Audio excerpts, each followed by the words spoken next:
പർപ്പസ്ഫുള്ളായിട്ട് തന്നെ വിഭാഗീയത ഉണ്ടാക്കുക എന്നുള്ള ഹിന്ദുത്വയുടെ ഒരു തന്ത്രം ഒരുപക്ഷെ ഈ അടുത്ത കാലം വരെ അത്രയൊന്നും വിജയിച്ചിട്ടില്ലായിരുന്നു കേരളത്തിൽ.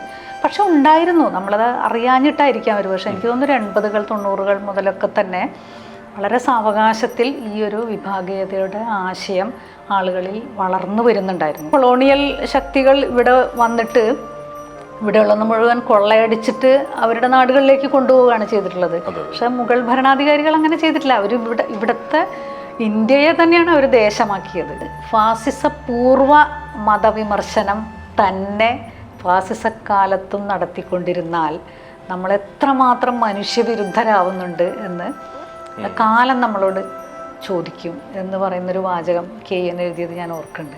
എന്തുകൊണ്ട് നിങ്ങൾ അന്നിങ്ങനെ പറഞ്ഞു ഇന്നെന്താണ് ഇങ്ങനെ പറയുന്നതെന്ന് ചോദിച്ചാൽ അങ്ങനെയാണ്. നമ്മൾ കാലത്തിനനുസരിച്ച് അവസ്ഥയ്ക്കനുസരിച്ച് അത് ആലോചിക്കേണ്ടതുണ്ട്. നമ്മളെ തന്നെ വാസ്തവത്തിൽ തിരുത്തലല്ല എന്നാണ് ഞാൻ വിചാരിക്കുന്നത്. രാഷ്ട്രീയ പാർട്ടികളല്ല, ജനങ്ങൾ തന്നെയാണ് ഇത് തിരിച്ചറിയുകയും ഞങ്ങൾക്ക് ഈ ഭരണം വേണ്ട അങ്ങനെ പ്രഖ്യാപിച്ച് തുടങ്ങിയിട്ടുണ്ട് എന്നാണ് ഞാൻ വിചാരിക്കുന്നത്. അപ്പം അതുകൊണ്ട് പ്രതീക്ഷയുണ്ട്.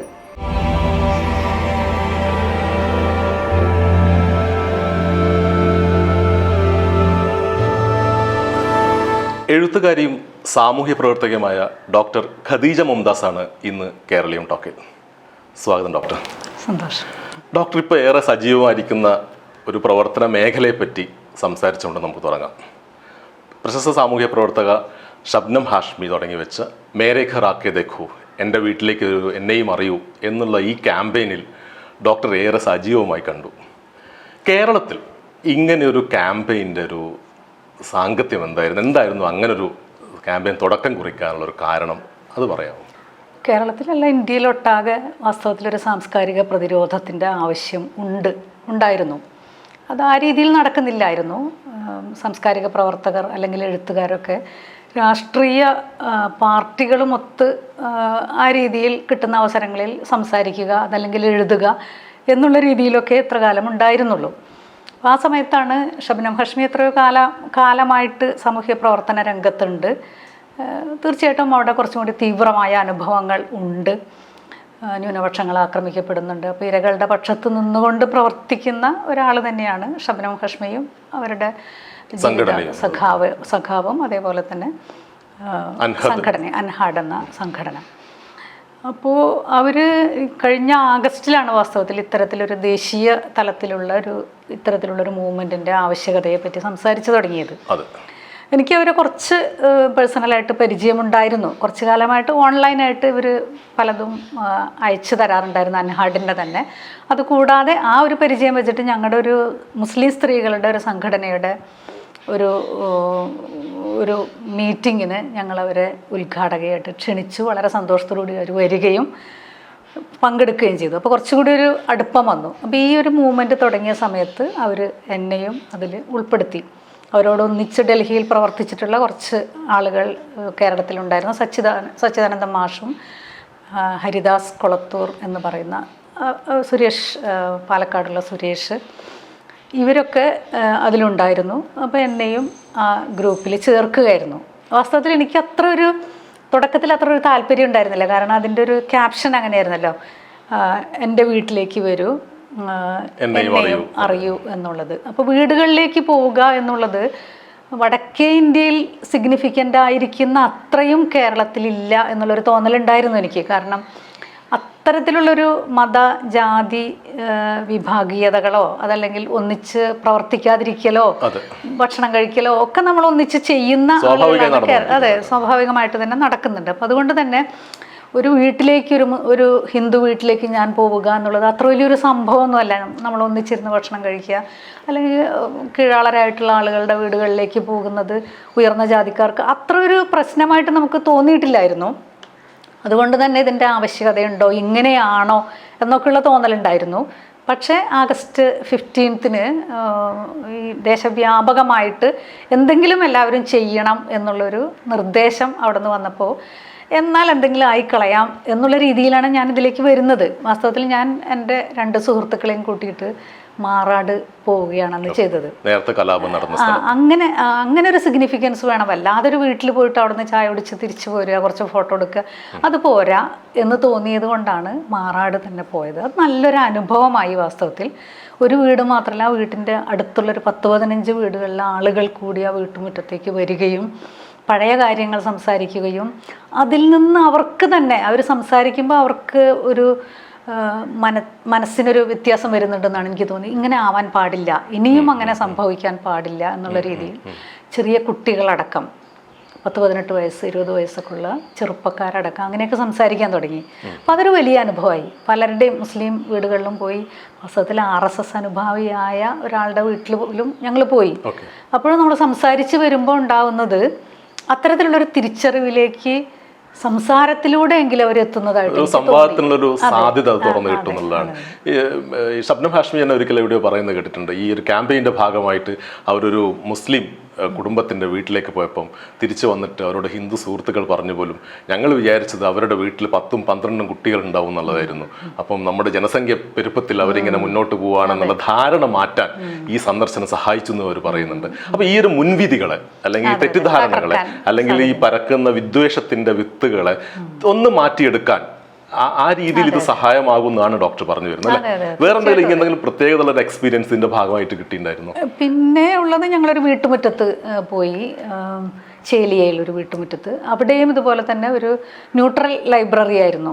നമുക്കറിയാം രാഷ്ട്രീയ പാർട്ടികളുടെ നേതൃത്വത്തിലുള്ള വായനശാലകൾ ധാരാളമായിട്ടുണ്ട്. ഇത് അങ്ങനെ അല്ലാത്തൊരു വായനശാലയുടെ ആഭിമുഖ്യത്തിൽ ഒരു വീട്ടുമുറ്റത്ത് സംഘടിപ്പിച്ച ഒരു ചടങ്ങായിരുന്നു.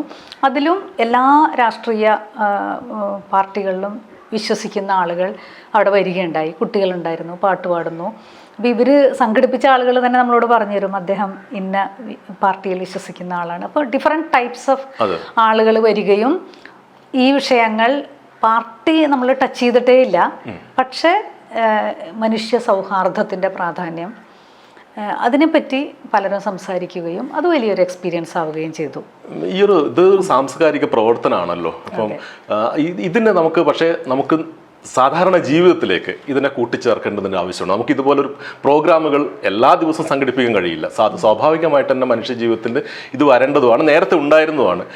ഡോക്ടർ അനുഭവത്തിൽ എന്തായിരിക്കും കേരള സമൂഹത്തിൽ വളരെ കാലമായി ഒന്നിച്ചു നിന്നിരുന്ന 2 സമുദായങ്ങൾ അല്ലെങ്കിൽ ഒന്നിൽ കൂടുതൽ സമുദായങ്ങൾക്കിടയിൽ ഒരു സ്പർദ്ധ നിലനിൽക്കുന്നുണ്ടെന്നുള്ളത് വളരെ യാഥാർത്ഥ്യമാണ്. എന്തായിരിക്കും ഈ അടുത്ത കാലത്ത് ഇങ്ങനൊരു വിഭാഗീയത വർദ്ധിക്കാനൊരു കാരണമായിട്ട് തോന്നുന്നത്? അതൊരു പക്ഷെ എനിക്ക് തോന്നുന്നു ഒരു നൂറ്റാണ്ടായിട്ടുള്ള ഒരു പ്രവർത്തനങ്ങളുടെ സാവകാശമായിട്ടുള്ള പ്രവർത്തനങ്ങളുടെ ഫലമായിട്ട് തന്നെയാണെന്നാണ് എനിക്ക് തോന്നുന്നത്. പർപ്പസ്ഫുള്ളായിട്ട് തന്നെ വിഭാഗീയത ഉണ്ടാക്കുക എന്നുള്ള ഹിന്ദുത്വയുടെ ഒരു തന്ത്രം ഒരുപക്ഷെ ഈ അടുത്ത കാലം വരെ അത്രയൊന്നും വിജയിച്ചിട്ടില്ലായിരുന്നു കേരളത്തിൽ.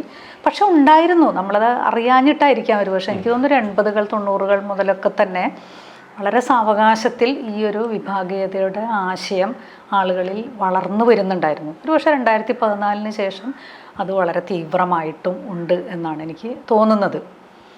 മതപരമായിട്ടുള്ള വിഭാഗീയതകൾക്ക് ഒരുപക്ഷെ പല കാരണങ്ങളുണ്ടാകാം. മതവിഭാഗങ്ങൾക്കിടയിലുള്ള ഇപ്പോൾ മുസ്ലിം സമുദായത്തിൽ, കേരളത്തിലെ മുസ്ലിം സമുദായം മറ്റ് സ്റ്റേറ്റുകളിലെ മുസ്ലിങ്ങളെക്കാൾ കുറച്ചുകൂടി അഫ്ലുവൻ്റ് ആണ്, കുറച്ചുകൂടി സാമ്പത്തികമായിട്ട് മുന്നിലാണ് ഉണ്ട്.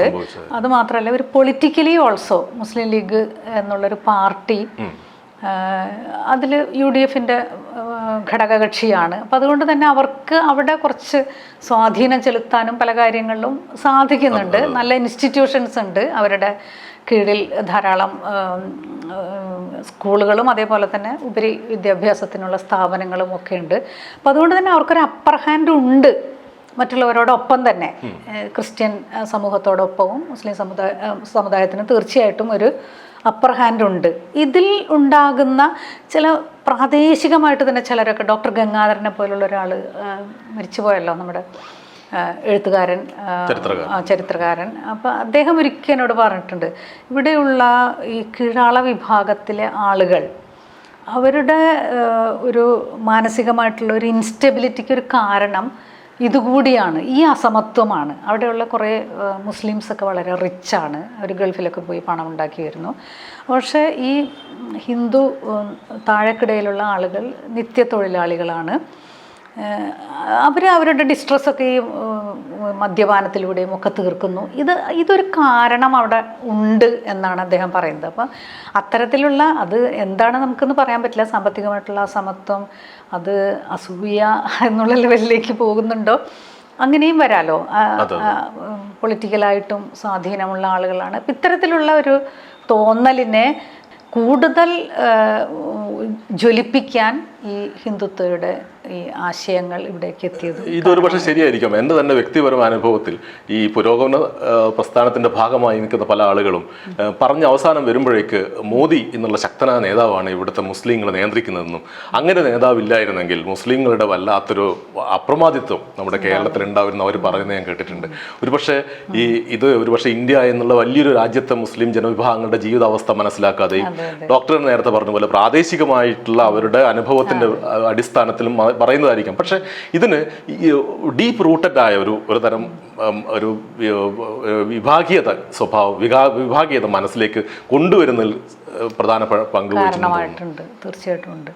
വാസ്തവത്തിൽ പക്ഷേ ഇപ്പോൾ പറഞ്ഞ പോലെ തന്നെ കേരളത്തിന് പുറത്ത് നോർത്ത് ഇന്ത്യയിലൊക്കെ എത്തിക്കഴിഞ്ഞാൽ മുസ്ലിംസിൻ്റെയൊക്കെ ജീവിതം എന്ന് പറയുന്നത് അത്രമാത്രം പരിതാപകരമാണ്. ഈ ദളിത് ജീവിതത്തേക്കാൾ പരിതാപകരമായിട്ടുള്ള ജീവിതമാണ് അവിടേക്കുള്ള മുസ്ലിംസിനുള്ളത്. പക്ഷെ ആ ഒരു കോണ്ടെക്സ്റ്റിൽ ആലോചിക്കുന്നില്ല. ഇവിടെ കാണുന്ന മുസ്ലിംസിനെ ആ രീതിയിൽ മാത്രമാണ്.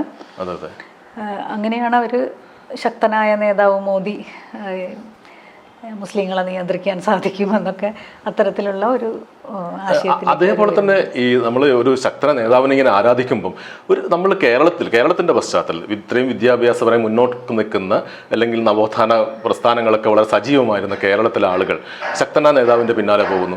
അത് കാണിക്കുന്നത് ഈ ജനാധിപത്യം, വൈവിധ്യം, ഡൈവേഴ്സിറ്റി എന്നൊക്കെ നമ്മൾ പറയുമെങ്കിലും അതിൻ്റെ യഥാർത്ഥ അന്തസത്ത നമ്മൾ ഉൾക്കൊള്ളാത്തതിൻ്റെയും കൂടി ഒരു പ്രശ്നമായിട്ട് തോന്നിയിട്ടുണ്ടോ? തീർച്ചയായിട്ടും ഉണ്ട്.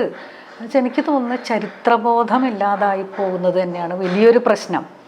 നമ്മുടെ ഒരു ചരിത്രം, കേരളത്തിൻ്റെ ചരിത്രം എന്തായിരുന്നു, കേരള സംസ്കാരം എങ്ങനെയാണ് രൂപപ്പെട്ടു വന്നത്, പല ഇന്ത്യക്ക് പുറത്തുള്ള രാജ്യങ്ങളുമായിട്ടുള്ള ഒരു ബന്ധം, സാംസ്കാരികമായിട്ടുള്ള ബന്ധം, കൊടുക്കൽ വാങ്ങലുകൾ, ഇങ്ങനെയൊക്കെ വളർന്നു വന്നൊരു ചരിത്രമാണ്. അല്ലാതെ ഒരു മതവിഭാഗീയത ആ രീതിയിൽ ഉണ്ടായിരുന്നില്ല. നമുക്ക് കേരളത്തിൻ്റെ കാര്യത്തിൽ ആലോചിച്ച് കഴിഞ്ഞാൽ പ്രത്യേകം നമുക്കത് ധാരാളം പറയാനുണ്ടാകും. മലബാറിലൊക്കെ ഉണ്ടായിരുന്ന ഒരു ഹിന്ദു മുസ്ലിം ഐക്യം ഒക്കെ. അപ്പോൾ ഈ ചരിത്രം, അതല്ലെങ്കിൽ കീഴാള നവോത്ഥാനത്തിൻ്റെ ചരിത്രം, ഇതൊന്നും അറിയാതെ വളർന്ന, പ്രത്യേകിച്ച് 80കളിലും 90കളിലൊക്കെ ജനിച്ച ആളുകൾ, ആ ഒരു കമ്പോളവൽക്കരണത്തിൻ്റെ ഒരു വലയത്തിൽ കൂടി പെട്ടുപോകുന്ന ആളുകൾ, പ്രത്യേകിച്ച് മിഡിൽ ക്ലാസ്, അപ്പർ ക്ലാസ് ആളുകൾ, അവർക്കൊക്കെ ഒരു പക്ഷേ എനിക്ക് തോന്നുന്നു പല ബിസിനസ്സുകാരൊക്കെ തന്നെ ഞാൻ പറയുന്നത് കേട്ടിട്ടുണ്ട്. ഇപ്പോൾ മുസ്ലിം കമ്മ്യൂണിറ്റിയിലുള്ള ആഗോളതലത്തിൽ തന്നെ വേരുകളുള്ള ബിസിനസ് സംരംഭങ്ങളൊക്കെ ഉള്ള ആളുകൾ പറയുന്നത് അത്തരത്തിലുള്ള ശക്തനായൊരു നേതാവ് അവിടെ വേണം എന്നാണ്. അവരുടെ കാര്യങ്ങളൊക്കെ കെട്ടുറപ്പുള്ള ഭരണം വേണം. അപ്പോൾ അവരുടെ വ്യവസായ ഇതുകളൊക്കെ കൃത്യമായിട്ട്, ബിസിനസ് സംരംഭങ്ങളൊക്കെ അതൊന്നും അവർക്ക് പ്രശ്നമല്ല. അവരുടെ ബിസിനസ് സാമ്രാജ്യം നല്ല രീതിയിൽ നിലനിർത്തിക്കൊണ്ടുപോകാൻ ഇത്തരത്തിൽ ശക്തനായ ഒരു നേതാവ് ഉണ്ടാകുന്നത് നല്ലതാണ് എന്നുള്ള രീതിയിൽ പറയുന്നത് ഞാൻ കേട്ടിട്ടുണ്ട്. അപ്പോൾ എനിക്ക് തോന്നുന്നു മിഡിൽ ക്ലാസ്, അപ്പർ ക്ലാസ് ആളുകളായിരിക്കാം ഒരു പക്ഷേ കേരളത്തിലെങ്കിലും ഈ ഒരു മോദി, അതല്ലെങ്കിൽ ഹിന്ദുത്വ, അതല്ലെങ്കിൽ അത്തരത്തിലുള്ള ഒരു ഭരണത്തെ കൂടുതൽ നിലനിർത്താൻ സഹായിക്കുന്നവരായിട്ടുള്ളത് എന്നാണ് എനിക്ക് തോന്നുന്നത്. ഇപ്പം ഡോക്ടറിൻ്റെ ചരിത്രത്തിനെ പറ്റിയിട്ടുള്ള കാര്യം പറഞ്ഞു. ചരിത്രപരമായി ചരിത്രത്തെ പറ്റി ഉണ്ടാക്കുന്ന പുതിയ നെറേറ്റീവ്സ്, ഇപ്പം മുഗൾ രാജാക്കന്മാരെ പറ്റി ഉണ്ടാക്കുന്ന നെറേറ്റീവ്, മാത്രമല്ല കേരളത്തിൽ ഇവരെ ഒരു പക്ഷേ കൊള്ളക്കാരെന്ന രീതിയിൽ ഉള്ളൊരു നെറേറ്റീവ് ഉണ്ടാവുന്നു. പക്ഷേ യഥാർത്ഥത്തിൽ ഒരു കൊടുക്കൽ വാങ്ങലുകൾ നടന്നു ഒരു മതത്തിനും അത് മാത്രമായി നിലനിൽക്കുന്ന അവസ്ഥയില്ലല്ലോ. പല ആചാരങ്ങളും പരസ്പരം മാറി മാറി വരുന്നു. നമ്മുടെ സംസ്കാരത്തിൽ തന്നെ പലതരം കലർപ്പുകൾ വന്നു ചേരുന്നു.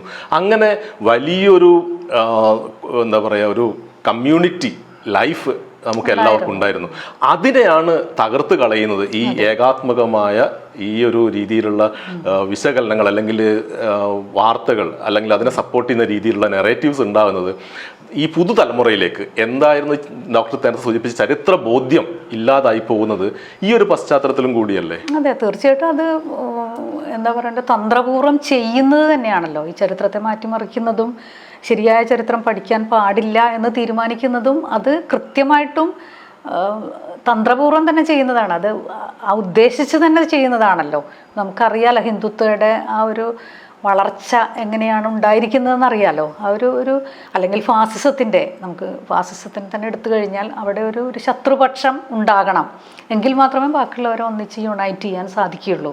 ഇപ്പോൾ ഹിന്ദുത്വയുടെ അല്ലെങ്കിൽ സവർക്കറിസത്തിൻ്റെ ഒരു ആശയം തന്നെ അതാണല്ലോ, ഹിന്ദു ഐക്യം, പുണ്യഭൂമി, ജന്മഭൂമി, പുണ്യഭൂമി എന്നുള്ള ഒരു കൺസെപ്റ്റ് കൊണ്ടുവരുമ്പോൾ അവിടെ മറ്റ് പുണ്യഭൂമി അല്ലാത്ത ആളുകൾ മുഴുവൻ അപരരായിട്ട് മാറുകയാണ്. അപ്പോൾ ഒരു അപരരെ അവിടെ സൃഷ്ടിച്ചു കഴിഞ്ഞാൽ മാത്രമേ ഇത്തരത്തിലുള്ള ഒരു യൂണിറ്റി ഉണ്ടാക്കാൻ സാധിക്കുകയുള്ളൂ എന്ന് തിരിച്ചറിഞ്ഞിട്ട് പർപ്പസ്ഫുള്ളായിട്ട് ഈ ഒരു സമൂഹത്തിനെ, ക്രിസ്ത്യൻ സമൂഹമായാലും കൂടുതൽ മുസ്ലിം സമൂഹത്തിനെയാണ്, ജനസംഖ്യയിൽ കൂടുതലുള്ളതും മുസ്ലിംസാണ്, ഭരണകർത്താക്കളായിരുന്നത് മുസ്ലിംസാണ്. ദേശീയ തലത്തിൽ നമ്മൾ നോക്കിക്കഴിഞ്ഞാൽ, ഇന്ത്യയിൽ ഒട്ടാകെ എടുത്തു കഴിഞ്ഞാൽ, അപ്പോൾ ഇതൊക്കെ കൊണ്ട് തന്നെ മുസ്ലിംസാണ് പ്രൈമറി ടാർഗറ്റ്. അപ്പോൾ അവരുമായിട്ട് ബന്ധപ്പെട്ട എല്ലാറ്റിനെയും താറടിക്കുക, മുഗൾ ഭരണകാലത്തിനെയും താറടിക്കുക. ഒരു ഹിന്ദു ഭരണകാലം ഉണ്ടായിരുന്നു, അതിനുശേഷം ഒരു മുസ്ലിം ഭരണകാലം, പിന്നീട് ഒരു കൊളോണിയൽ, ആ രീതിയിലാണല്ലോ ചരിത്രകാരന്മാർ തന്നെ ഉണ്ടാക്കി വെച്ച ഒരു ചരിത്രമാണല്ലോ അത്. വാസ്തവത്തിൽ ഹിന്ദു ചരിത്രം, അങ്ങനെ ഒരു ഹിന്ദു ഭരണകാലം ദേശീയ തലത്തിൽ, ഓൾ ഇന്ത്യ തലത്തിൽ ഉണ്ടായിട്ടില്ലല്ലോ. ഇന്ത്യ തന്നെ ഉണ്ടായിരുന്നില്ലല്ലോ. സ്വാതന്ത്ര്യ സമരത്തിൽ തന്നെ മുസ്ലിം ഭരണാധികാരികൾ വളരെ വലിയ പങ്ക് ബഹദൂർ ഷാ സഫറിനെ മുന്നിൽ നിർത്തിയിട്ടാണ് വാസ്തവത്തിൽ ഒന്നാം സ്വാതന്ത്ര്യ സമരം ഉണ്ടായിരിക്കുന്നത്. അവസാനത്തെ മുഗൾ ചക്രവർത്തി 3 നൂറ്റാണ്ടാണ് വാസ്തവത്തിൽ മുഗൾ ഭരണകാലം നീണ്ടു നിന്നിട്ടുള്ളത്. അത്രയധികം കാലം എങ്ങനെ നിർത്താൻ സാധിക്കുന്നു? അങ്ങനെ ഒരു ജനവിരുദ്ധമായിട്ടുള്ള കാര്യങ്ങളാണ് അവർ ചെയ്തിരുന്നതെങ്കിൽ. അതുപോലെ തന്നെ കൊളോണിയൽ ശക്തികൾ ഇവിടെ വന്നിട്ട് ഇവിടെയുള്ളൊന്ന് മുഴുവൻ കൊള്ളയടിച്ചിട്ട് അവരുടെ നാടുകളിലേക്ക് കൊണ്ടുപോവുകയാണ് ചെയ്തിട്ടുള്ളത്. പക്ഷെ മുഗൾ ഭരണാധികാരികൾ അങ്ങനെ ചെയ്തിട്ടില്ല. അവർ ഇവിടുത്തെ ഇന്ത്യയെ തന്നെയാണ് അവർ ദേശമാക്കിയത്, അല്ലേ? അപ്പം ആ ഒരു വ്യത്യാസം ഉണ്ടല്ലോ. ഇന്ത്യയുടെ ഒരു സ്വാതന്ത്ര്യത്തിന് പിന്നീടുള്ള കാലയളവ് എടുത്തു കഴിഞ്ഞാൽ ഏറ്റവും കൂടുതൽ പീഡനം അനുഭവിക്കുകയും അവഗണനകൾ നേരിടുകയും ഒക്കെ ചെയ്തത് ദളിത് വിഭാഗത്തിലും ആദിവാസി വിഭാഗത്തിലും പിന്നോക്ക വിഭാഗത്തിലുള്ള ജനസമൂഹമാണ്. അവരൊന്ന് ഉയർത്തെഴുന്നേറ്റ് വരുന്നേ ഉണ്ടായിരുന്നുള്ളൂ. ഒരുപാട് പരിമിതികളൊക്കെ ഉണ്ടായിരുന്നെങ്കിലും ഇന്ത്യൻ ജനാധിപത്യത്തിനകത്ത് അവർക്ക് ശബ്ദം ഉണ്ടായി വരുന്നു. ആ സമയത്താണ് വീണ്ടും ഹിന്ദുത്വ എന്നുള്ള ശക്തി അധികാരത്തിലേറുന്നതും അവർക്കൊരു രണ്ടാമതൊരു അടി കിട്ടുന്ന ഒരു അവസ്ഥയായി പോയില്ലേ അത്? ശരിക്കും അല്ലേ? ശരിക്കും നമ്മൾ നടന്നു വന്ന വഴി, ശരിക്കും ഒരു ഹില്ലിലേക്ക് നമ്മളിങ്ങനെ 67 വർഷം നടന്ന് കയറി, പതുക്കെ നടന്ന് കയറിയിട്ട് പെട്ടെന്നൊരു 10 കൊല്ലം കൊണ്ട് തള്ളി താഴ്വാരത്തിലേക്ക് ഇട്ട പോലെയുള്ളൊരു ഗതിയാണ് ഈ ദളിതരെ സംബന്ധിച്ചും. എനിക്കിന്നലെ ശരിക്ക് കരച്ചിൽ വരുന്നുണ്ടായിരുന്നു അവരുടെയൊക്കെ സംസാരം കേൾക്കുമ്പോൾ. അവരോട് എഴുതി വെച്ച് അംബേദ്കറുടെ വാചകങ്ങൾ നിങ്ങളുടെ ചുമരുകളിൽ എഴുതി വയ്ക്കുക, നമ്മൾ ഈ ഭരണത്തിൻ്റെ ഈ രാജ്യത്തിൻ്റെ ഭരണകർത്താക്കളാകും ഒരിക്കൽ എന്നുള്ള ആ വാചകം എഴുതി വെച്ച് അവരുടെ സംഭാഷണമൊക്കെ കേൾക്കുമ്പോൾ മെജോറിറ്റി വാസ്തവത്തിൽ ഈ കീഴാള എന്ന് ഞാൻ പറയാൻ പാടില്ല, വാസ്തവത്തിൽ അടിസ്ഥാന ജനവിഭാഗമായിരിക്കുമ്പോഴും ഇത്രയും കാലം ഇന്ത്യയിലെ മുഴുവൻ ആളുകളെയും ഭരിച്ചിരുന്നത് കുറച്ച് ന്യൂനപക്ഷമായ സവർണരായിരുന്നു. ഹിന്ദുത്വം വരുന്നതിന് മുമ്പ് നമുക്ക് നോക്കിക്കഴിഞ്ഞാൽ സ്വാതന്ത്ര്യത്തിന് ശേഷം നമ്മൾ കാണുന്നത് ഭരണത്തിലായാലും മറ്റെല്ലാ മേഖലകളിലും അവർ തന്നെ. പക്ഷെ അതിനൊരു മാറ്റം ഇപ്പം കോൺഗ്രസ് അടക്കമുള്ള പ്രസ്ഥാനങ്ങൾ ജാതി സെൻസസിനെ പറ്റി സംസാരിച്ചു തുടങ്ങുന്നു. അതിൻ്റെ അകത്ത് ദളിതർക്ക് അവർ നേരത്തെ ഉണ്ടായിരുന്ന പ്രശ്നങ്ങൾ, ഇപ്പം നിയോ ലിബറൽ പോളിസി പ്രകാരം എല്ലാ ജനങ്ങൾക്കും സാമ്പത്തിക നീതി ലഭ്യമായില്ല എന്നുള്ള ഒരു തിരിച്ചറിവ്. അപ്പം ഇത് ഒരു പുതിയ ഉണർവ് കൂടി ഇതിൻ്റെ പാരലായിട്ട് നടക്കുന്നതായിട്ട് തോന്നുന്നില്ലേ? അങ്ങനെയാണെങ്കിൽ അത് വളരെ നല്ല കാര്യമാണ്. ഞാൻ അതാണ് പറയുന്നത്. ഇപ്പോൾ എല്ലാവരും കോൺഗ്രസ് പ്രസ്ഥാനത്തിനെ ഭയങ്കരമായിട്ട് അപലപിച്ചുകൊണ്ട് പറയും. അവർ ഒരു തരം കിട്ടിയാൽ BJPയിൽ പോകും, അതല്ലെങ്കിൽ അവരെല്ലാം അഴിമതിക്കാരാണ്. പക്ഷേ എനിക്ക് തോന്നുന്നു ഇപ്പോൾ ഒരു തിരിച്ചറിവിലേക്ക് അവർ എത്തുന്നുണ്ടാകുമെന്നാണ്. എത്തിയിട്ടില്ലെങ്കിൽ നിലനിൽപ്പില്ല എന്നുള്ളത് സത്യമാണ്. അപ്പം അതുകൊണ്ട് തന്നെ ഇത്രകാലം അവഗണിച്ചിരുന്ന കീഴാളരായ ജനവിഭാഗങ്ങളുടെ അവകാശങ്ങളെ തിരിച്ചു കൊണ്ടുവരേണ്ടതുണ്ട് എന്നുള്ള തോന്നലിൽ നിന്നുകൂടി ആയിരിക്കാം, ആത്മാർത്ഥമായിട്ടാണെങ്കിൽ ഈ ഒരു ജാതി സെൻസസിന് അവരിപ്പോൾ സമ്മതമാണ് എന്ന് ഈ തെരഞ്ഞെടുപ്പ് പത്രികയിൽ അവർ പറയുന്നതെന്ന് ഞാൻ വിചാരിക്കുന്നു. അതുപോലെ തിരുത്തലുകൾ ധാരാളമായിട്ട് ആവശ്യമുണ്ട്, അതല്ലെങ്കിൽ നിലനിൽപ്പില്ല എന്നുള്ളതും സത്യമാണ്. അതുപോലെ ഒരു പുതിയൊരു പോസിറ്റീവായിട്ടുള്ള ഇപ്പം കഴിഞ്ഞ ദിവസം പുറത്തു വന്ന centre for studies on developing societies പുറത്തുവിട്ടൊരു സെൻസസ് സർവേ പ്രകാരം ഇവിടുത്തെ ഏറ്റവും ആളുകൾ, മെജോറിറ്റി ആളുകൾ പ്രാമുഖ്യം കൊടുക്കുന്നത് തൊഴിലില്ലായ്മയ്ക്കും വിലക്കയറ്റത്തിനുമാണ്. അത് കഴിഞ്ഞ് മാത്രമേ രാമക്ഷേത്രം അല്ലെങ്കിൽ BJP മുന്നോട്ട് വെച്ച അജണ്ടകൾക്ക് അവർ പ്രാമുഖ്യം കൊടുക്കുന്നുള്ളൂ. അപ്പോൾ ഇത് കാണിക്കുന്നത് ഈ 10 വർഷം കൊണ്ടുണ്ടായ ദുരിതങ്ങളെ ജനം തിരിച്ചറിയുന്നു, അതിനോട് പ്രതികരിച്ചു തുടങ്ങി എന്നും കൂടി തോന്നുന്നില്ലേ? തീർച്ചയായിട്ടും തോന്നുന്നുണ്ട്. എനിക്കൊന്ന് കഴിഞ്ഞ തെരഞ്ഞെടുപ്പിൻ്റെ സമയത്ത് അത്ര ഇല്ലായിരുന്നു. അത് ആ ഒരു മാജിക്കിൽ പെട്ടുപോയിട്ടുണ്ടായിരുന്നു, ഈ ഒരു ഹിന്ദുത്വയുടെ മാജിക്കിൽ പെട്ടുപോയിട്ടുണ്ടായിരുന്നു. പക്ഷെ ഇപ്പോൾ അത് 10 വർഷം കൊണ്ട് അവരത് തിരിച്ചറിയുന്നുണ്ട്. കാരണം അത് അത്രമാത്രം രൂക്ഷമായിട്ട് ഈ 10 വർഷം കൊണ്ട് എത്തിയിട്ടുണ്ട്. തൊഴിലില്ലായ്മയായാലും വിലക്കയറ്റമായാലും അത്രമാത്രം അവരത് തിരിച്ചറിയുന്നുണ്ട്. ആ ഒരു തിരിച്ചറിവ് എനിക്കൊന്ന് ജനങ്ങളിൽ നിന്ന് തന്നെയാണ്, രാഷ്ട്രീയ പാർട്ടികളല്ല, ജനങ്ങൾ തന്നെയാണ് ഇത് തിരിച്ചറിയുകയും ഞങ്ങൾക്ക് ഈ ഭരണം വേണ്ട അങ്ങനെ പ്രഖ്യാപിച്ച് തുടങ്ങിയിട്ടുണ്ട് എന്നാണ് ഞാൻ വിചാരിക്കുന്നത്. അപ്പം അതുകൊണ്ട് പ്രതീക്ഷയുണ്ട്. കഴിഞ്ഞ ദിവസം നോർത്ത് ഇന്ത്യയിൽ ഏതോ സംസ്ഥാനത്ത് നിന്നൊരു വീഡിയോ ആണ്. അപ്പോൾ അതിൽ ഒരു ചെറുപ്പക്കാരനൊരാൾ പറയുന്നുണ്ട്, നമുക്ക് വിയോജിക്കാൻ പറ്റാത്ത, എല്ലാ രാഷ്ട്രീയ പാർട്ടികൾക്കും ഒരാൾക്ക് വിയോജിക്കാൻ കഴിയില്ല, നമുക്ക് ഒരുപാട് പ്രധാനമന്ത്രിമാരുണ്ടായിട്ടുണ്ട്, പക്ഷെ നിരന്തരം നുണകൾ പറയുന്ന, ഒന്നിനു പുറകെ ഒന്നൊന്നായി കളവുകൾ പറഞ്ഞുകൊണ്ടിരിക്കുന്ന വ്യാജ പ്രചരണങ്ങൾ. ഇപ്പോൾ അടുത്ത് തന്നെ ഈ ഉണ്ടായിരിക്കുന്ന 2 കോൺഗ്രസിന്റെ പ്രകടന പത്രികയെ പറഞ്ഞത് മുസ്ലിം ലീഗിന്റെ പ്രകടന പത്രികയായിട്ടാണ്. അതേപോലെ തന്നെ ഇപ്പൊ നവമിയുമായി ബന്ധപ്പെട്ടിട്ടുണ്ടായിരുന്ന രാഹുൽ ഗാന്ധി ഏത് ഭക്ഷണം കഴിച്ചു, ഇന്ത്യയുടെ ഒരു പ്രധാനമന്ത്രി മറ്റൊരാൾ എന്ത് ഭക്ഷണം കഴിച്ചു എന്ന് തെരഞ്ഞെടുപ്പിൽ പ്രചാരണ വിഷയമാക്കുന്ന ലെവലിലേക്ക് തരം താണുപോയി. ഞാനതിൽ ലജ്ജിക്കുന്നതാണ് പറഞ്ഞത്. ലജ്ജ എന്ന് പറയുന്നത് നമ്മുടെ ഒരു പ്രധാനമന്ത്രി ഈ രീതിയിലേക്ക് തരം താഴ്ന്നു എന്ന് പറയുന്നത് യുവജനങ്ങളെ, അറ്റ്ലീസ്റ്റ് ഒരു എന്താ പറയുക, അവനവനോട് സെൽഫ് റെസ്പെക്റ്റ് ഉള്ള ഒരാളെ സംബന്ധിച്ച് ഭയങ്കര ബുദ്ധിമുട്ടുണ്ടാക്കുന്ന കാര്യമല്ലേ? തീർച്ചയായിട്ടും അതെ, അത് തിരിച്ചറിയുന്നു എന്നുള്ളത് തന്നെയാണ് വലിയ കാര്യം. എന്നുവെച്ചാൽ ഒരു കൊണ്ടുവരുന്ന എല്ലാ നിയമങ്ങളായാലും എന്ത് കാര്യമായാലും അതിനൊരു നന്മയുടെ ഒരു പൊതിച്ചിലുണ്ട്. അതാണ് നമ്മളത് കൃത്യമായിട്ട് തിരിച്ചറിയുന്നു. എന്ത് കൊണ്ടുവരുമ്പോഴും, ഇപ്പോൾ CAA ആയാലും അല്ലെങ്കിൽ യൂണിഫോം സിവിൽ കോഡ് ആയാലും അതിനൊരു പൊതിച്ചിൽ നന്മയുടേതാണ് അല്ലേ? നീതി. അതെ, പുറത്തുനിന്ന് വരുന്ന ആളുകൾക്ക് നമ്മളിവിടെ അഭയം കൊടുക്കുന്നു, അതിലെന്താ തെറ്റ്? അപ്പൊ ഡെപ്തിലേക്ക് പോകാത്ത ആളുകൾ പെട്ടെന്ന്, ഞാൻ വിചാരിക്കുന്നത് കോൺഗ്രസിന്റെ പ്രകടന പത്രികയിൽ CAA-ക്കെതിരായിട്ട് എഴുതാതിരുന്നതിനെ പറ്റി ക്രിട്ടിസൈസ് ചെയ്യുന്നത് ശരിയല്ല എന്നാണ് ഞാൻ വിചാരിക്കുന്നത്. കാരണം സാമാന്യ ജനം ഇത്രേ വിചാരിക്കുന്നുള്ളൂ, എന്തുകൊണ്ട് മറ്റു രാജ്യങ്ങളിൽ കഷ്ടപ്പെടുന്ന ഹിന്ദുക്കൾ ഇവിടെ വന്ന വേറൊരു ഹിന്ദു രാജ്യം ഇല്ലല്ലോ, അവർക്കിത് കൊടുക്കുന്നതിൽ എന്താ തെറ്റ്? പക്ഷെ അതിന്റെ അപ്പുറത്തേക്കുള്ളത് നമുക്ക് പറഞ്ഞ് മനസ്സിലാക്കിക്കാൻ പ്രകടന പത്രികയിൽ സാധിക്കില്ല.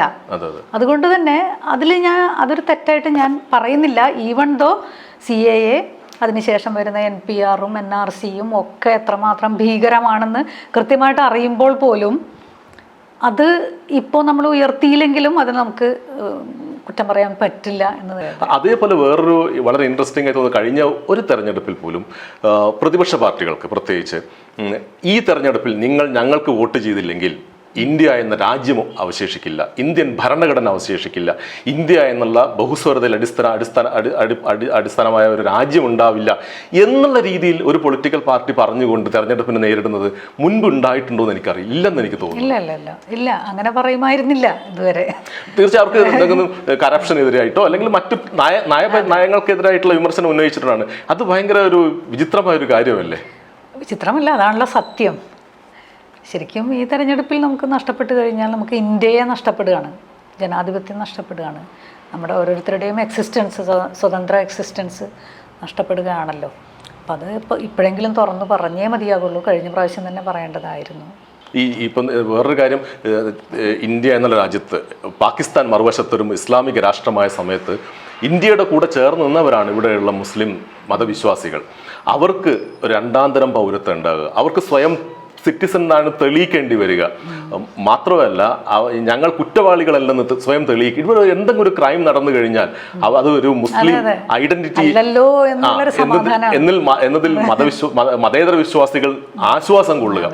അത് വേറെ ടീച്ചർക്ക് എന്താ തോന്നുന്നത്? തീർച്ചയായിട്ടും ശരിക്കും ഇപ്പോൾ ഷിബു പറഞ്ഞ കാര്യം തന്നെ ഞാൻ ഞങ്ങൾ ഇവിടെ നിൽക്കുന്നു എന്നുള്ളൊരു തീരുമാനമൊന്നുമല്ല. അവരിവിടെ തന്നെയാണ്, അവർ ചിന്തിച്ചിട്ടില്ല. അപ്പം എൻ്റെ ജസ്റ്റ് മുന്നിലെ തലമുറയാണ്. എൻ്റെ ഉമ്മയുടെ കാലത്താണ് സ്വാതന്ത്ര്യ സമരം, ഈ സ്വാതന്ത്ര്യമൊക്കെ കിട്ടുന്നത് ഉമ്മയൊക്കെ 10ാം ക്ലാസ്സിൽ പഠിക്കുന്ന സമയത്താണ്.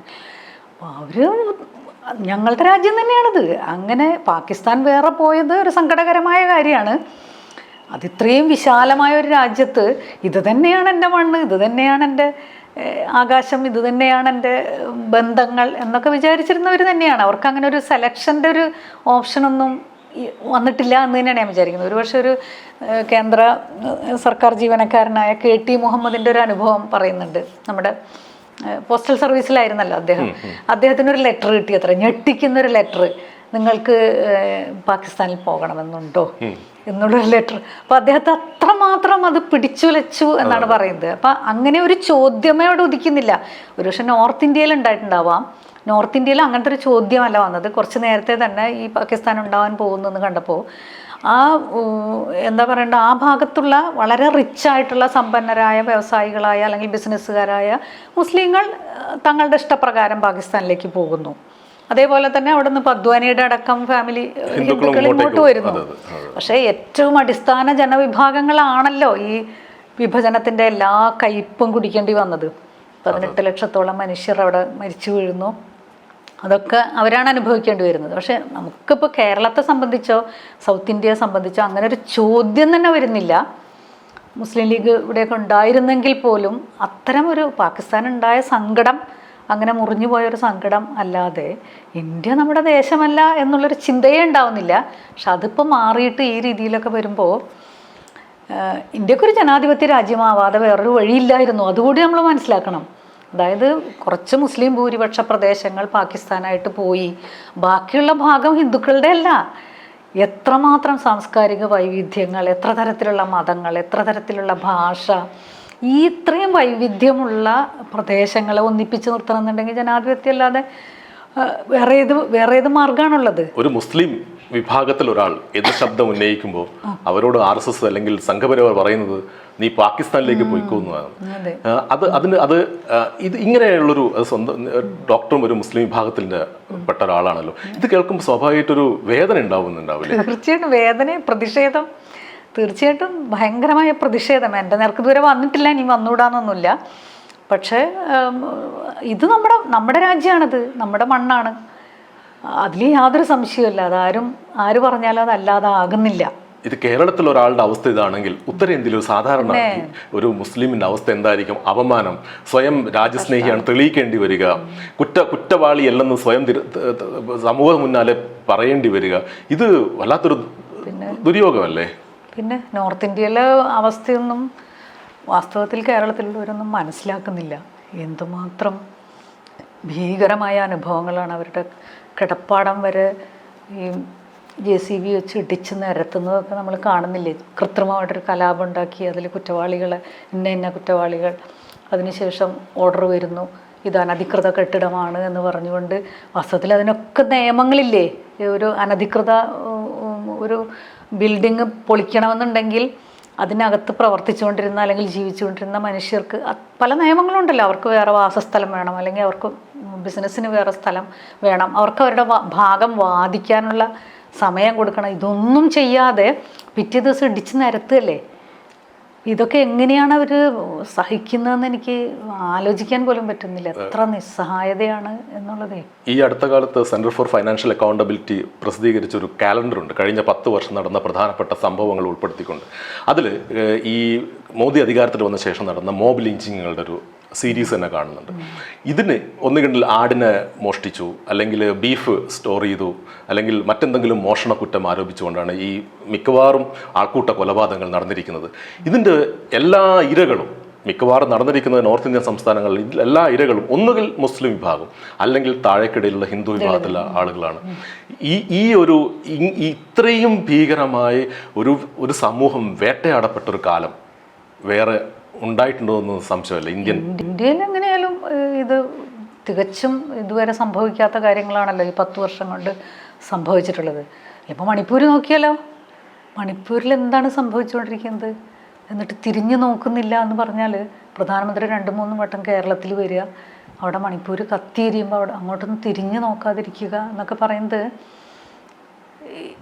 എന്താ അതിനെ പറ്റിയൊക്കെ പറയേണ്ടതെന്ന് എനിക്ക് പ്രധാനമന്ത്രിയുടെ പ്രധാനപ്പെട്ട ഒരു ഇൻവോൾവ്മെന്റ് എന്ന് പറയുന്ന കഴിഞ്ഞ 10 വർഷം ഇലക്ഷൻ നടക്കുന്നതിന് മുന്നേയുള്ള ക്യാമ്പയിനുകൾ, വിദേശത്തും അതുപോലെ തന്നെ തെരഞ്ഞെടുപ്പിന്റെ ഒരു പ്രചരണം എടുത്തു നോക്കിക്കഴിഞ്ഞാൽ ഇപ്പം തൃശ്ശൂർ മണ്ഡലത്തിൽ വളരെ ശക്തമായൊരു പോരാട്ടം നടക്കുന്നു എന്ന് പറയുന്നു. അവിടെ സുരേഷ് ഗോപിക്കെതിരെ നടക്കുന്ന ഒരു പ്രചരണം എന്ന് പറയുന്നത് അദ്ദേഹത്തിൻ്റെ വ്യക്തിപരമായ തലത്തിലുള്ള ആക്രമണങ്ങളാണ് കൂടുതലും, കളിയാക്കലുകളും മറ്റും. പക്ഷേ അടിസ്ഥാനപരമായി സുരേഷ് ഗോപി പ്രചരണം നടത്താൻ ശ്രമിക്കുന്നത് അദ്ദേഹത്തിൻ്റെ ഈ ചാരിറ്റി, അതേപോലെ തന്നെ ഒരു സിനിമാ താരം എന്നുള്ള മൂല്യം, ഇതൊക്കെയാണ്. പക്ഷേ നമ്മൾ ഈ മറുവശത്ത് യഥാർത്ഥത്തിൽ നമ്മൾ ഫോക്കസ് ചെയ്യേണ്ടത് സുരേഷ് ഗോപി എന്നുള്ള വ്യക്തി പ്രതിനിധാനം ചെയ്യുന്ന ആശയധാരയോടല്ലേ. ആ ഒരു രീതിയിലുള്ള ആഴത്തിലുള്ള ഒരു ഒരു പ്രത്യയശാസ്ത്രപരമായ ഒരു ഡിസ്കോഴ്സ് നടക്കുന്നില്ല എന്ന് തോന്നിയിട്ടുണ്ടോ? അതെല്ലാ മണ്ഡലത്തിലും കുറേയൊക്കെ അങ്ങനെ തന്നെയാണെന്നാണ് ഞാൻ വിചാരിക്കുന്നത്. വ്യക്തിപരമായിട്ടുള്ള പരസ്പരാധിക്ഷേപങ്ങൾ തന്നെയാണ് അവിടെ നടക്കുന്നത്. എന്തിനെ റെപ്രസെൻ്റ് ചെയ്യുന്നു എന്നുള്ളത് പറയുന്നില്ല.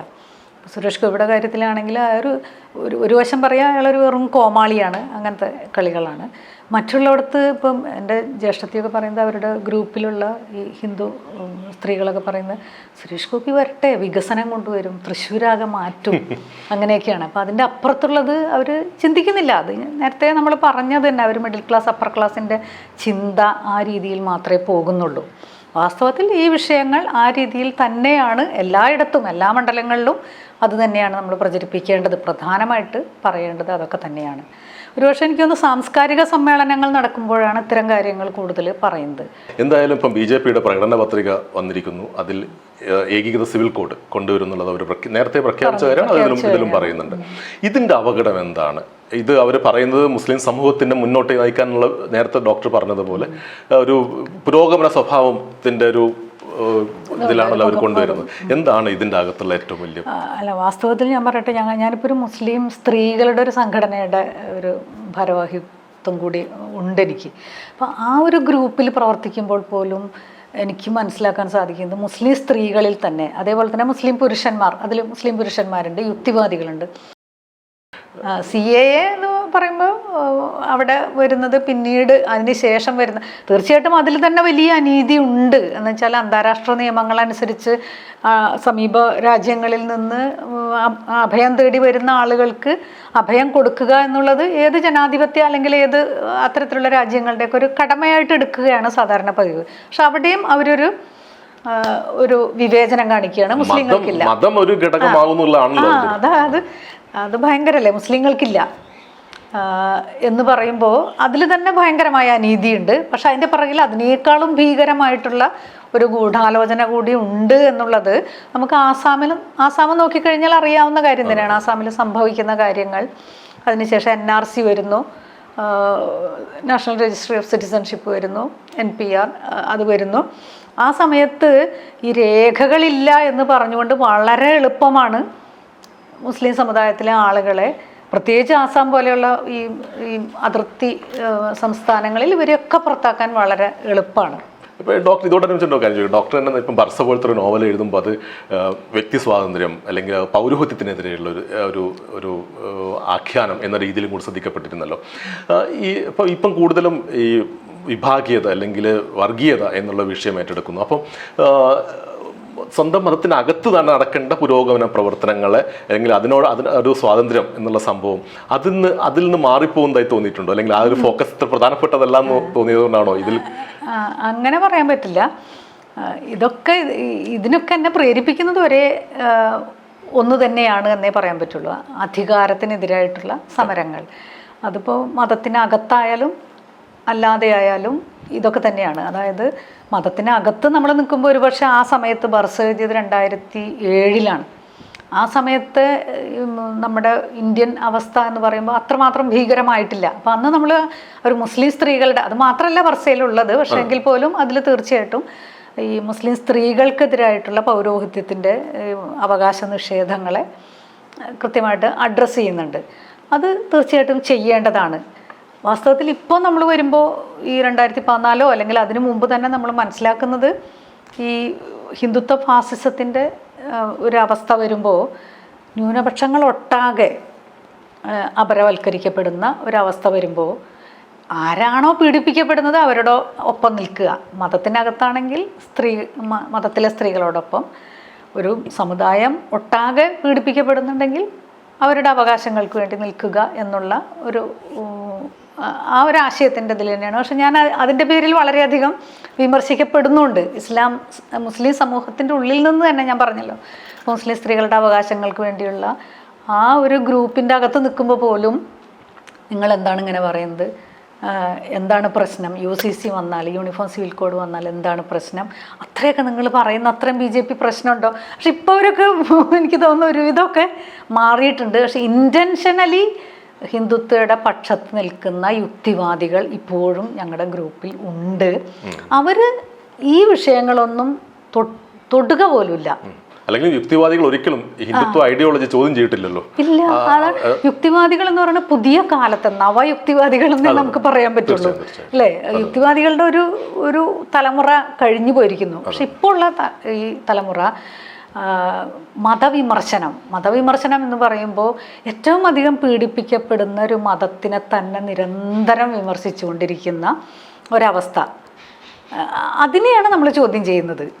അതിനെ ക്രിമിനൽ വൽക്കരിക്കുക. അതിന് വേണ്ടിയിട്ട് ഈ ഹിന്ദുത്വയുടെ RSSൻ്റെ IT വിഭാഗം ഉണ്ടാക്കുന്ന വീഡിയോകൾ തന്നെയാണ് ഇവർ നിരന്തരം നമ്മുടെ ഗ്രൂപ്പുകളിൽ നിരന്തരം ഇട്ടുകൊണ്ടിരിക്കുന്നത് ഇത് തന്നെയാണ്. അതായത് ആ മൊല്ലാക്ക സംസാരിച്ച്, ഈ മൊല്ലാക്ക സംസാരിച്ച്, അവിടെ അറിവില്ലായ്മ കൊണ്ടും ഒക്കെ തന്നെ കുറേ എണ്ണം വിഡ്ഢിത്തങ്ങൾ വിളിച്ച് പറയുന്നുണ്ട്, സ്ത്രീ വിരുദ്ധത വിളിച്ച് പറയുന്നുണ്ട്. പക്ഷെ അതൊക്കെ കളക്ട് ചെയ്യുന്നത് എവിടെ നിന്നാണ്? സൗദി അറേബ്യയിൽ സംഭവിക്കുന്ന കാര്യങ്ങളടക്കം ഇവർ വീഡിയോ ഉണ്ടാക്കിയിട്ട് ഇവിടെ യൂറോപ്പിൽ സംഭവിക്കുന്നത് അവരവരുടെ വ്യക്തി നിയമത്തിന് വേണ്ടിയിട്ട് സമരം ചെയ്യുന്ന കുറച്ച് തൊപ്പിയും ഇതൊക്കെ ഇട്ട ആളുകളെ കാണിച്ചുകൊണ്ട് ഇവിടെ മുസ്ലിം വിരുദ്ധത പടർത്തുക എന്ന് പറയുമ്പോൾ അവർ ചെയ്യുന്നത് എന്താണ്? ഞാൻ KEൻ്റെ ഒരു വാചകമാണ് ഞാൻ ആലോചിക്കുന്നത്.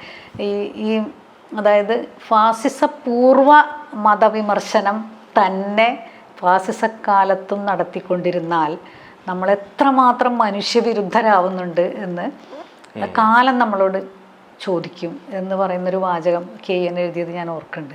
അപ്പം അത് നമ്മൾ എന്തുകൊണ്ട് നിങ്ങൾ അന്ന് ഇങ്ങനെ പറഞ്ഞു ഇന്നെന്താണ് ഇങ്ങനെ പറയുന്നതെന്ന് ചോദിച്ചാൽ അങ്ങനെയാണ് നമ്മൾ കാലത്തിനനുസരിച്ച് അവസ്ഥയ്ക്കനുസരിച്ച് അത് ആലോചിക്കേണ്ടതുണ്ട്. നമ്മളെ തന്നെ വാസ്തവത്തിൽ അത് തിരുത്തലല്ല എന്നാണ് ഞാൻ വിചാരിക്കുന്നത്. പക്ഷേ ഈ പുതിയ തലമുറ ഈ ഒരു രാഷ്ട്രീയം തിരിച്ചറിയുന്നില്ല. ഇപ്പം CAA സമരകാലത്ത് നമ്മൾ ജാമിയ ഇസ്ലാമിയയിൽ കണ്ട കുട്ടികളുടെ ഏറ്റ പീഡനം, എന്നിട്ടും അവർ വീറും വാശിയോടുകൂടി ആ സമരരംഗത്ത് ഏറെ നാൾ തുടർന്നു. കേരളത്തിലെ തെരുവോരങ്ങളിൽ ഒരുപാട് സമരരംഗത്ത് മുസ്ലിം വിഭാഗത്തിൽ പ്രത്യേകിച്ച് യുവതികൾ രംഗത്തുണ്ടായിരുന്നു. ഇത് കാണിക്കുന്നത് ഒരു തരത്തിൽ സ്വാതന്ത്ര്യബോധവും അനീതികളോടുള്ള ഒരു പ്രതിഷേധവും പഴയതിൽ നിന്ന് വ്യത്യസ്തമായി കാണിക്കുന്ന ഒരു തലമുറ ഉയർന്നു വരുന്നു എന്നത് കൂടിയല്ല. അതൊരു ശുഭകരമായ കാര്യമല്ലേ? അതിപ്പോ CAA സമരത്തിന്റെ കാലത്ത് മാത്രമാണ് എന്നൊന്നും പറയാൻ പറ്റില്ല. വാസ്തവത്തിൽ എപ്പോഴും ആ ഒരു വിപ്ലവീര്യം മുസ്ലിം സ്ത്രീകൾക്കുണ്ട് എന്നാണ് ഞാൻ വിചാരിക്കുന്നത്. ഇപ്പൊ മലബാർ കലാപത്തിനെ പറ്റി, മലബാറിലെ മുസ്ലിം സ്ത്രീകളെ പറ്റി ഷംസാദ് ഹുസൈൻ എഴുതിയൊരു പുസ്തകമുണ്ട്. അതിൽ ആ മലബാർ കലാപകാലത്ത് മുസ്ലിം സ്ത്രീകളുടെ പങ്കാളിത്തം എത്രമാത്രം ഉണ്ടായിരുന്നു, അവരെങ്ങനെയാണ് വീറോടെ പൊരുതിയിരുന്നത്, എങ്ങനെയാണ് ഈ ബ്രിട്ടീഷുകാർക്കെതിരായിട്ട് പോലും വെടികൊണ്ട കാലം കൊണ്ട് നീന്തുന്ന സ്ത്രീകൾ, കവിത കെട്ടിപ്പാടുന്ന സ്ത്രീകൾ. അപ്പോൾ ആ തരത്തിലുള്ള വിപ്ലവീര്യമൊക്കെ മുസ്ലിം സ്ത്രീകളിൽ ഉണ്ട് എന്ന് തന്നെയാണ് എനിക്ക് തോന്നുന്നത്. ഒരുപക്ഷെ സമീപകാലത്തായിരിക്കും ഈ കമ്പോളവൽക്കരണത്തിന് ഇതൊക്കെ വന്നതിന് ശേഷമായിരിക്കാം കുറച്ചുകൂടി അതെല്ലാ സമുദായത്തിലും സംഭവിച്ചിട്ടുള്ള പോലെ അവരെ കൂടുതൽ നിയന്ത്രിക്കുന്ന ഒരവസ്ഥയിലേക്ക് വന്നിട്ടുള്ളത് എന്നാണ് ഞാൻ വിചാരിക്കുന്നത്. ഇതിപ്പോൾ ഒരു അവസരം CAA വന്നു കഴിഞ്ഞപ്പോൾ അവരിൽ ജനിതകമായിട്ടോ അല്ലെങ്കിൽ എങ്ങനെയോ ഉള്ള ആ വിപ്ലവവീര്യം തന്നെയാണ് പുറത്തേക്ക് വരുന്നത്. അതിനെതിരായിട്ട് തിട്ടൂരം വന്നല്ലോ ഇവിടെ മുസ്ലിം സ്ത്രീകൾ ഈ സമരത്തിലൊക്കെ ഇറങ്ങിക്കഴിഞ്ഞാൽ മുസ്ലിം സ്ത്രീകൾ അത്രക്കൊന്നും ഇറങ്ങണ്ടെന്ന് മുസ്ലിം പൗരോഹിത്യം മുസ്ലിങ്ങളുടെ സാന്നിധ്യം വളരെ പല പ്രാദേശിക സമരങ്ങളിലും സ്വന്തം ജീവിതം നഷ്ടപ്പെടുന്നു എന്ന് പറയുമ്പോൾ സ്വാഭാവികമായിട്ട് അവരിൽ നിന്റെ റെസ്പോൺസ് വളരെ ശക്തമായിരുന്നല്ലോ. പക്ഷേ പുരുഷന്മാരെക്കാൾ കൂടുതൽ അതിലൊരു ആത്മാർത്ഥത സ്ത്രീകൾക്കുണ്ട് എന്നാണ് ഞാൻ വിചാരിക്കുന്നത്. ഇത്തരം കാര്യങ്ങളിലെ കുറച്ചുകൂടി ഒരു ആത്മാർത്ഥമായിട്ട് പ്രതികരിക്കാൻ സ്ത്രീകൾക്ക് സാധിക്കും. പലരും ആർട്ടിക്കുലേറ്റ് ചെയ്യുന്നത് വളരെ ക്ലാരിറ്റി ഉണ്ടായിരുന്നു. അതേപോലെ BJPയുടെ പ്രകടന പത്രികയിൽ പറഞ്ഞിരിക്കുന്ന പ്രധാനപ്പെട്ട ഒരു കാര്യമാണ് വനിതാ സംവരണം. അത് എപ്പോൾ നടപ്പിലാക്കും നമുക്കറിയില്ല. എന്താണ് ഡോക്ടർക്ക് അതിനെപ്പറ്റി തോന്നുന്നത്? അത് പ്രഖ്യാപിച്ചപ്പോൾ വളരെ ആഹ്ലാദിച്ച ധാരാളം ആളുകളുണ്ട്. നമ്മുടെ നടി ശോഭന തന്നെ അത് പറഞ്ഞു കഴിഞ്ഞിരിക്കുന്നു അല്ലേ. അന്നത്തെ ഒരു മീറ്റിങ്ങിൽ അവർ പറഞ്ഞു കഴിഞ്ഞു, സ്ത്രീകളുടെ കാര്യം ഏറ്റവും കൂടുതൽ കൺസിഡർ ചെയ്യുന്ന ഒരു പ്രധാനമന്ത്രിയാണ്, വനിതാ സംവരണം പ്രഖ്യാപിച്ചു കഴിഞ്ഞിരിക്കുന്നു. ഞാനിപ്പോൾ ഈ പറഞ്ഞ മുസ്ലിം സ്ത്രീകളുടെ ഗ്രൂപ്പിൽ പോലും ഇത് ആഘോഷിച്ചവരുണ്ട്. നമ്മൾ പറഞ്ഞാൽ അതിപ്പോഴൊന്നും നടക്കാൻ പോകുന്ന കാര്യമില്ല. ഇനി അടുത്തൊരു സർക്കാർ വന്ന് അതിന് ശേഷം സെൻസസ് കഴിഞ്ഞ്, സെൻസസ് അല്ല, ഈ തെരഞ്ഞെടുപ്പ് ഈ മണ്ഡലങ്ങളൊക്കെ തീരുമാനിച്ചതിന് ശേഷമൊക്കെ വരാൻ പോകുന്ന കാര്യമാണ്. 2029 ആവണം വാസ്തവത്തിൽ ഇത് സംഭവിക്കണം. വർഷങ്ങളെടുക്കും. അതിനു മുമ്പ് സർക്കാർ തന്നെ മാറാം. പക്ഷെ ഇവരിത് പ്രഖ്യാപിച്ചത് സ്ത്രീകളുടെ വോട്ട് കിട്ടുക എന്നുള്ള ഉദ്ദേശത്തിൽ മാത്രമാണ്. അതിൽ ആ ട്രാപ്പിൽ വീണുപോയ സ്ത്രീകളും ഇല്ല എന്നില്ല. അപ്പം നമ്മൾ ഇത് പറഞ്ഞു കഴിയുമ്പോൾ അവർ പറയും അറ്റ്ലീസ്റ്റ് അത് പ്രഖ്യാപിക്കെങ്കിലും ചെയ്തല്ലോ. അപ്പം ഇതാണ് ഇവരുടെ ഒരു തന്ത്രം. എല്ലാ കാര്യങ്ങളിലും ആ ഒരു വ്യാജമായിട്ടുള്ള ഒരു നന്മയുടെ പരിവേഷം ഉണ്ടാക്കിക്കൊണ്ട് ആളുകളെ വഞ്ചിക്കുക. പക്ഷെ അത് കുറച്ച് കഴിയുമ്പോഴാണ്, വർഷങ്ങൾ കഴിയുമ്പോഴാണ് വാസ്തവത്തിൽ ആളുകൾ അത് കൃത്യമായിട്ട് മനസ്സിലാക്കുന്നത്. ആ ഒരു തിരിച്ചറിവിലേക്ക് ഈ 10 വർഷം കൊണ്ട് ഇന്ത്യൻ ജനത എത്തിയിട്ടുണ്ട് എന്ന് തന്നെയാണ്, ഒരു മെജോറിറ്റി എങ്കിലും എത്തിയിട്ടുണ്ട് എന്നാണ് ഞാൻ വിചാരിക്കുന്നത്. ഇനിയിപ്പോൾ നമുക്ക് ആകെയുള്ളൊരു ഭയം എന്ന് പറയുന്നത് വോട്ടിംഗ് മെഷീനാണ്. അത് എങ്ങനെ ഇവർ മാനിപ്പുലേറ്റ് ചെയ്യും, ഏതെല്ലാം തരത്തിൽ ഇവർ തെരഞ്ഞെടുപ്പിന് മുമ്പ് തന്നെ എന്തെല്ലാം അട്ടിമറികൾ ചെയ്യും എന്നൊക്കെയുള്ള ഭയം അവിടെ ബാക്കിയുണ്ട്. അതല്ലെങ്കിൽ ഇന്ത്യയെ പറ്റി പ്രതീക്ഷയുണ്ട്. എങ്കിലും ഈ എല്ലാ ആശങ്കകൾക്കിടയിലും ഇനിയും ശക്തമായ പോരാട്ടം നടത്തി മുന്നോട്ട് പോകാൻ കഴിയട്ടെ എന്ന് ആശംസിക്കുന്നു. സന്തോഷം ശിവ.